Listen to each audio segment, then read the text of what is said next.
What's up, guys? It's Jim with Awaken TCG. Today, bringing you guys the Core TCG Santa Clara Regionals breakdown. So, this was the offline tournament that just happened this Saturday. It is actually very local to our area, so myself and Rafe and a few other friends all participated. We all made it in, thankfully. A couple were on the wait list, and they actually made it in the day of. Tournament was ran amazingly. I have no complaints. There were, I think, little to no hiccups whatsoever. Ran really smoothly. Tournament went fast, and we got out of there pretty quick. All my opponents were awesome. Everybody really nice, really cool. A lot of fun to play against. No bad vibes whatsoever. And as for how I did, I ended up bringing Reiju. A lot of fun, and it's the best I've ever done at a regional. I actually ended up going 6-3, which is decent.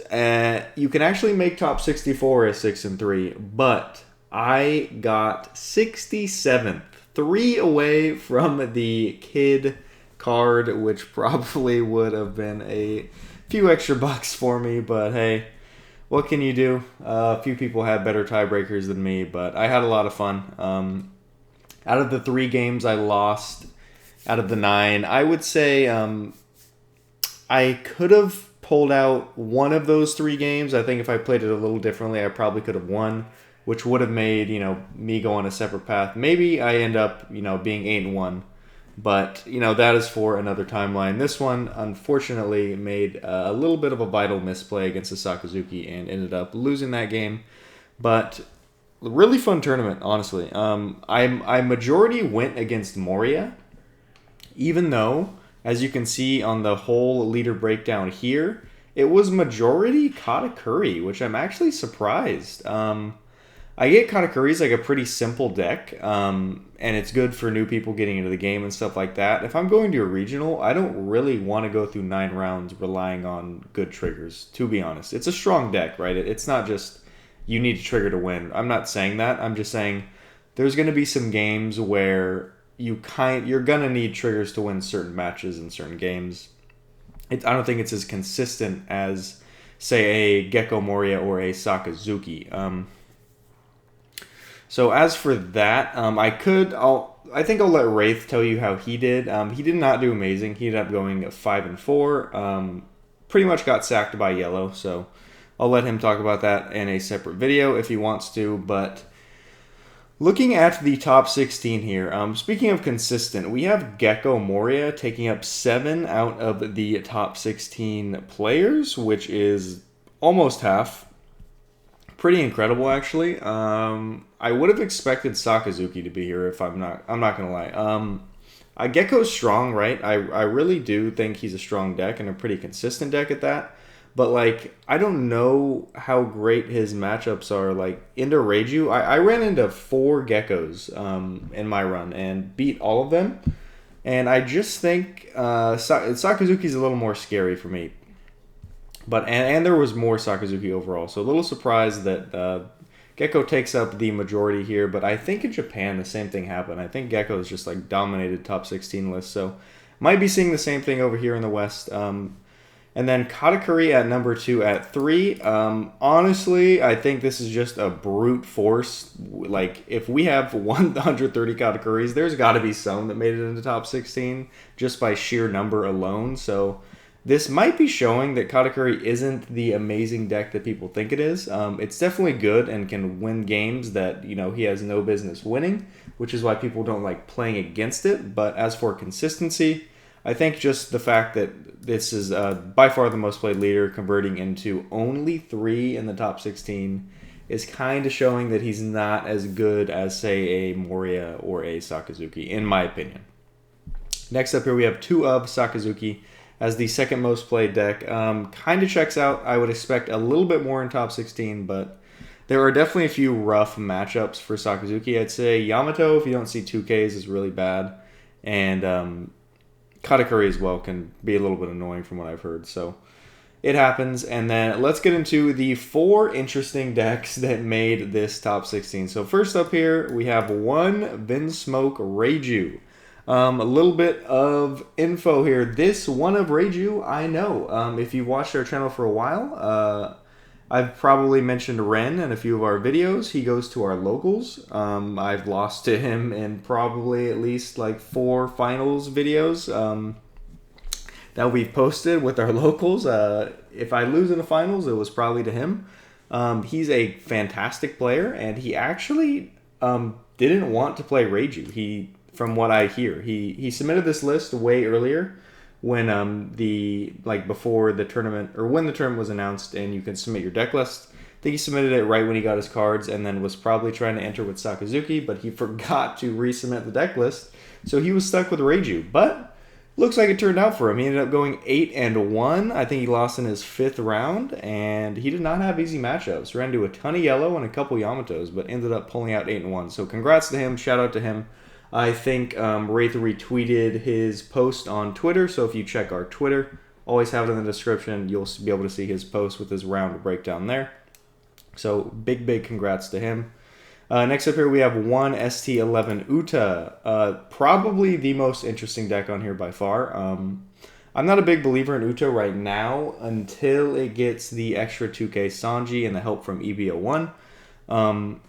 But I still think it's a good deck. I'm just surprised it managed to get a top 16, to be honest with you. But shout out to him. Great job getting top 16 with that deck. One of Enel. Interesting. I don't think Enel's as strong as he was last set. I don't think anybody's arguing that. Just doesn't have the tools anymore. Katakuri is just going to be way more consistent and strong, in my opinion. Definitely going to shine more in OP07. And then last up here, we have one of Yamato.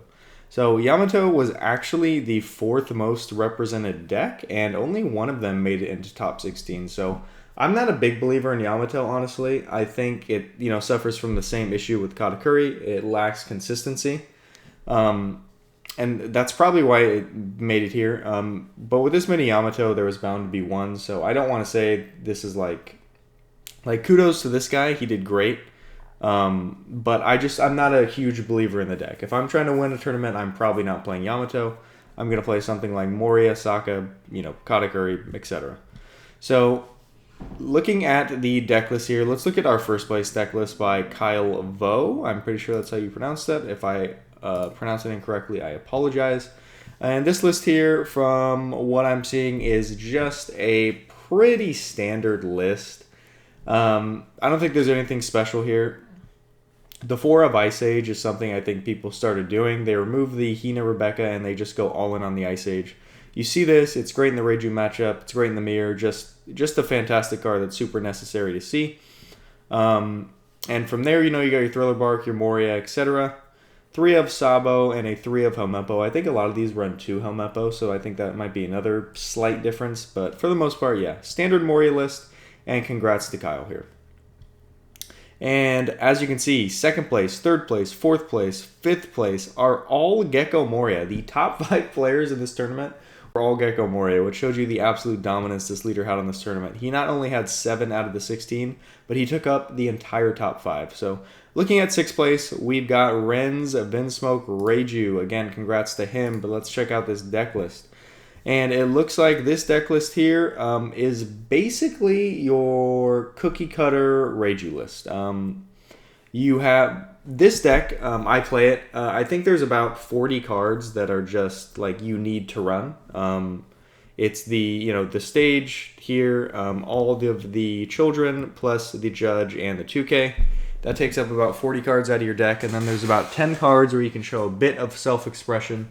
And with those 10 cards, it looks like Ren decided to add the Kaya and the Double Finger. The Kaya, I think, is another staple, so you might want to even say there's only 6 cards to differentiate yourself. And with those 6 cards, he chose the Double Finger 2Ks and 2 of Queen, which I think is correct.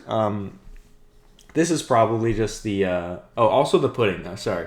Miscount. So 38 cards, yeah, and the Pudding. I think the Pudding's a staple as well, though. So pretty much, I think...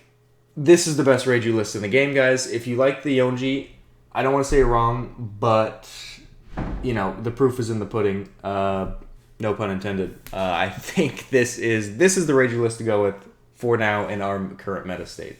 Again, congrats to Ren on the amazing Reiju run. Next up here, we've got right behind at 8th place, Charlotte Katakuri. This is our top placing Katakuri list. And it looks to be pretty standard. I'm not super familiar with the Katakuris, but we've got our rejects, we've got our 10 moms with the pudding searcher. Only 3 pudding searchers, a little interesting there. Got your Beige, your Peros, Kiku and Neko. I know they run Kiku, but I don't know if every Katakuri is running Neko. So a little bit of an interesting pick there. 4 of Cracker, which is really strong, and the Gadatsu, like most of these run. So standard yellow list, a little bit interesting with the 1 of Strusen and Hiyori. I'm guessing every list doesn't do that. So congrats to him for sure. Next up here, we've got at 9th place, Uta made the top 10. Congrats. Let's go. Because this is probably the lowest tier, quote-unquote, list, I'd say, that made top 16. So this list here, we've got your whole film package. This is another deck that kind of builds itself, right? You need your Zoros, your Brooks, your Namis, Usopp, Luffy blocker, 100% need. And then usually these decks choose to go with the 2K Izo, and then this one also choosing to add 4 more of the 2K Dracule Mihawk. So this card can actually play out the Brook, and then the Brook can play out the Nami. This is your best play by far early in the game, and when you do it, it's really hard for your opponent to come back from. Also, another target you can play out the Zoro if that is your only option, which is not bad at all. For $3, getting a 4K and a 6K sounds pretty good to me. And then the only interesting cards I'm going to say that I haven't seen every Uta in the world run are going to be the 4 of Captain Kid. I think this is like a critical card in this deck right now, and you need to run it. In the Sakazuki matchup, it's probably pretty dead. But if they don't have Ice Age, it's kind of hard to get rid of. So this card can be good. It can be a real menace, like back in OP01. This deck only has 2 blockers, which is crazy, and not a whole lot of counter. So I'm pretty interested in this kid, but it can bring out the 3-drop Uta on play, so that's pretty strong as well. And then the 2 of 9-cost Zoro. I'm guessing this is just for the slower matchups. If you're playing against like an Enel, this 9-drop Zoro just completely, it's just game. Compared with double swings with the Uta leader, yeah, you're just going ballistic on your opponent, going to win a ton of matchups that want to starve you. And next up here, let's go over our highest placing Sakazuki list. Probably going to be another one with not much to say about. Yeah, I mean, you got your standard Sokka stuff. You got your Houndblaze, Rob Lucci, Double Searcher, and Toshigi Brand New. I'm sure you guys have seen lists like this before with the Moria that's making this deck even more insane. Honestly, not much to say about here, and don't want to make this video too long, so I'm going to go ahead and go to the next deck here. We've got Enel. Enel, another interesting deck that honestly I would not have predicted to make it into top 16. But this player actually making it all the way there, so pretty awesome for him. Going to be running the El Thor. I do not really see a lot of Enels running the El Thor. Also, this one choosing to not run the Shura Searcher, despite all of the Skypiea stuff we're running. Huh. I don't think that's very common in the NL decks. I could be wrong, but pretty interesting to completely omit the Shura Searcher. And then running stuff like Reject, you're the one who should disappear, which at a 1 of is pretty interesting as well, considering all of the bricks we have in this deck. Hiyori is another fantastic card in this deck as well. And then kind of just choosing to run the 4 Shirahoshi probably in place of the Shura, just to get cards out of hand and kind of search cards we need. So awesome deck here, and congrats to him.